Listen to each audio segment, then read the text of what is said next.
le journal de l'économie. Bonjour Johanna Citruc. Bonjour Philomé. Nous commençons par l'Argentine, Buenos Aires, la capitale, où il y a eu des manifestations contre l'austérité hier. Oui, des milliers de personnes sont descendues dans les rues de la capitale pour protester contre la politique de rigueur du président Mauricio Macri. Malgré une timide reprise économique, l'inflation dépasse aujourd'hui les 40%. Problème, les salaires ne suivent pas et la pauvreté augmente. Les précisions d'Antoine Fenot. Au son des tambours et derrière des banderoles, ils étaient des milliers à manifester dans les rues de Buenos Aires jeudi. Leur ennemi, la politique du gouvernement de Mauricio Macri. Nous demandons au gouvernement de respecter la loi et d'ouvrir des négociations. Nous voulons négocier pour avoir des salaires décents dans un contexte difficile.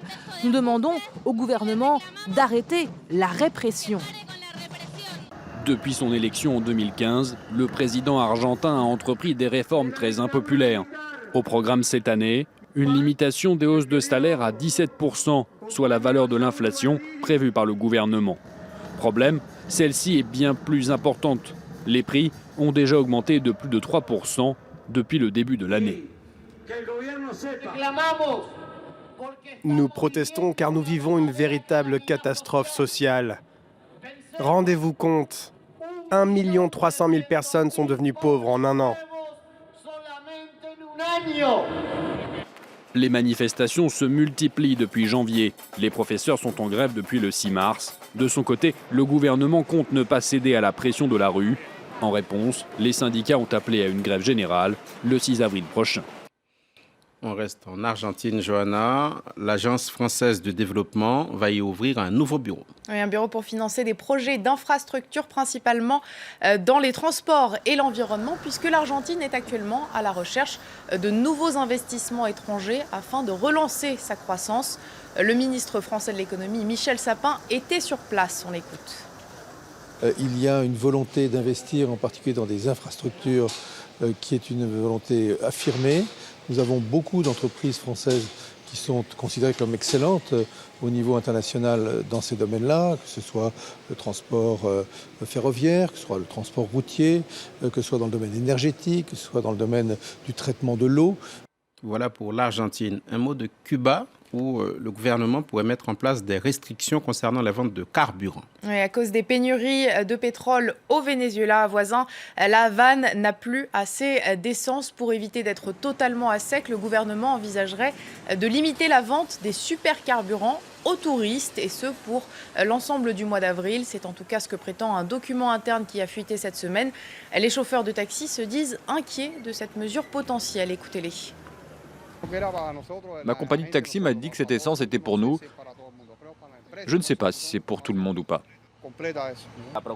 L'inquiétude des chauffeurs de taxi qui ont un véhicule moderne, c'est qu'est-ce qui va se passer si on met cette essence dans les moteurs des véhicules modernes? Toutes les voitures ne sont pas identiques, même celles qui roulent au sans-plomb. Qu'est-ce qui va se passer pour les voitures qui roulent au sans-plomb? Un mot des marchés européens d'abord qui ont ouvert il y a 19 minutes. Oui, les marchés européens ont ouvert dans le rouge. On a le CAC 40 à moins 0,30%, le DAX à moins 0,12%, Londres à moins 0,35%. Beaucoup de rouge également sur les marchés asiatiques. Ce matin, le Nikkei a clôturé à moins 0,81%. Avec le Brexit, plusieurs relocalisations, j'y arrive, doivent avoir lieu, et notamment celle de l'autorité bancaire européenne. Oui, l'autorité bancaire européenne va devoir quitter le Royaume-Uni, mais pour quelle destination? Plusieurs États ont déjà manifesté leurs intérêts. Hier, c'est le Luxembourg qui a revendiqué le droit d'accueillir l'institution.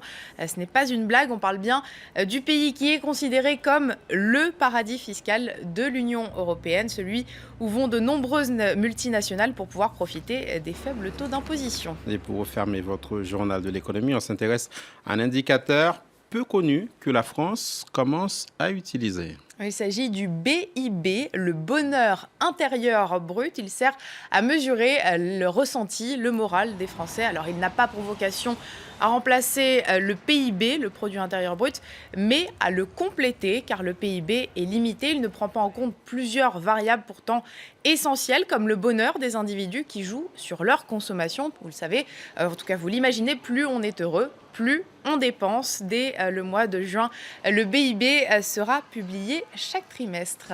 Merci Johanna, c'était le journal de l'économie.